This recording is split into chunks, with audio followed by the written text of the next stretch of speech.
Knicks fans, for the first time in 27 years, the New York Knicks are going to the NBA Finals. The dream season continues.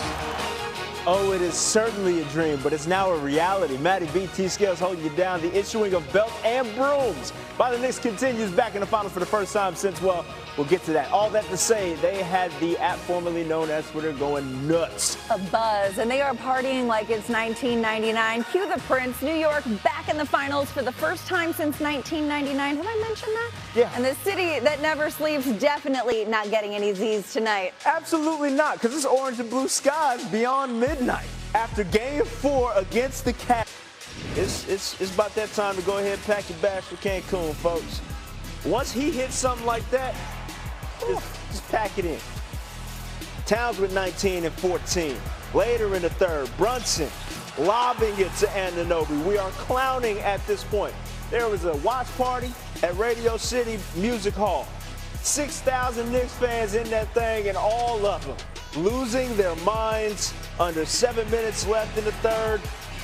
Anunoby cleaning it up with the dunk. I just, as New York fans are watching this, I'm sure they're so measured in their expectations going forward. Everyone's just going to be very understanding. If it doesn't necessarily end up in a championship, I'm sure there will be no massive reactions. Anunoby with the slam there. Towns a fan. Brunson, your Eastern Conference Finals MVP. The Knicks get to their 9th NBA Finals in franchise history. The belief that the organization has in me has been amazing, and it's something I don't take for granted, and it's something that not a lot of people get the opportunity to do so. So I'm very thankful, and it's an honor to be here in this city and for this organization and this with my teammates. And yeah, obviously these guys have my back, and they've always had it, and wouldn't trade that for the world. Growing up in the area, I feel like the word hope has been gone from the New York Knicks name for a long time. And for me and OG to be part of this team that revives the word hope in the city, it's something special. It's something really, really special, and it's an honor. And it's one of those things, you know, when I was growing up watching the Knicks, it was just hoping one day you could just put the jersey on. I never knew I'd be in this position at this mic talking about us going to the finals and the city believing in us. And that speaks a lot to the camaraderie of this team, the character of this team, the willingness, the sacrifice everyone's been willing to put forward for the betterment of the team. And like you said, there's nowhere better in the world when the Garden has hope. And the Knicks are the 4th team to enter the NBA Finals on an 11-game win streak or better. The 89 and 01 Lakers each won 11 straight, and the 2017 Warriors won 12 straight. All 3 of those teams went on to the finals, and 2 of them won it all. But on the losing end of this equation, Donovan Mitchell, who's still searching for his first finals appearance. I mean, y'all asked me 1,000 times if we retired. I can't tell you yes. But, I mean, we did this to ourselves, and that's not an excuse. They're a hungry team. They beat us, swept us. So I don't want to diminish that. But we didn't give ourselves a chance because we didn't handle business. And I told them guys in the locker room, I said, now we know. Like, for a lot of us who've never been here, you can't play with your food. And we had an opportunity in game 1, and then we blew that. So the 2 series before, having to go 7, and it's our fault. Like, we did that to ourselves. You know, it's just an unfortunate situation. You know what I mean? Like, any team coming off a tough two series against 2 defensive monsters, it would have been challenging. And I don't necessarily, like, maybe the first 3 quarters we play well. I don't even know if the first half in the first game 1. I think maybe that 3rd quarter we played well where we actually made shots. And then other than that, I don't necessarily can't remember a quarter where we actually made shots, like as a group. Let's welcome in Stephen A. Smith for more on this one. Stephen A., we've heard this a time or two in this conversation, but for the first time since 1999, we can say the Knicks are going to the NBA Finals. What is it about this team, your New York Knicks, specifically that got them back there?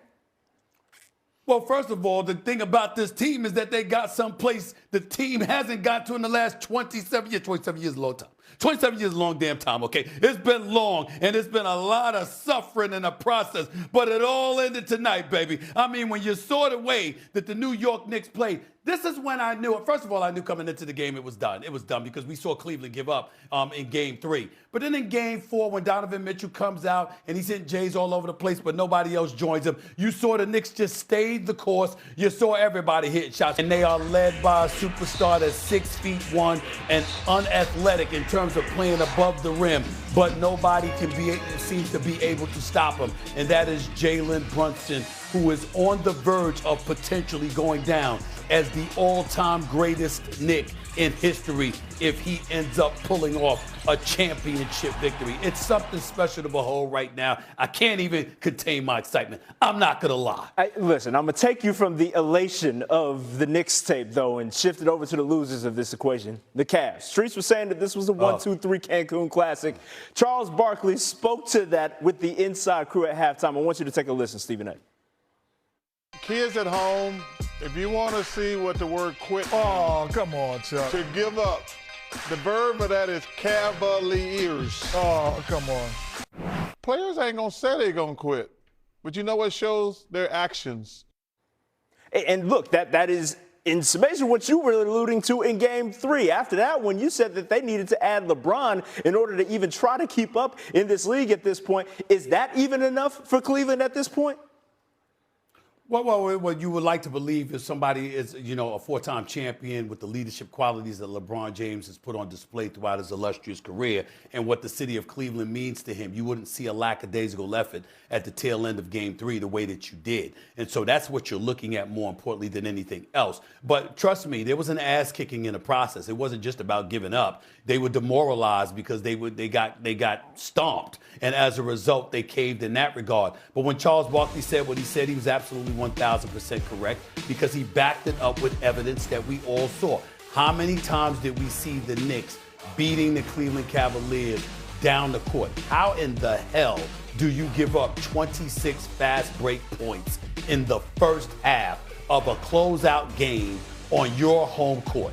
Think about that for a second. 26 points and fast break points in the first half. You're not getting back on defense. You're not making that concerted extra effort to really, really show the level of urgency that comes with that moment. And that's where the word quit comes from. Maybe not Donovan Mitchell, but damn sure everybody else looked that way. And now to me, when you're going to ask this question about the Cleveland Cavaliers, I got a better question for you. Which one was worse? The dereliction of duty, the subpar or atrocious effort, whichever word works for you, in this game, or the Atlanta Hawks who were down by 47 in the first half to the New York Knicks? I mean, pick one. There's a bunch of quitting, and we got to look at the common denominator. You got two teams that essentially quit.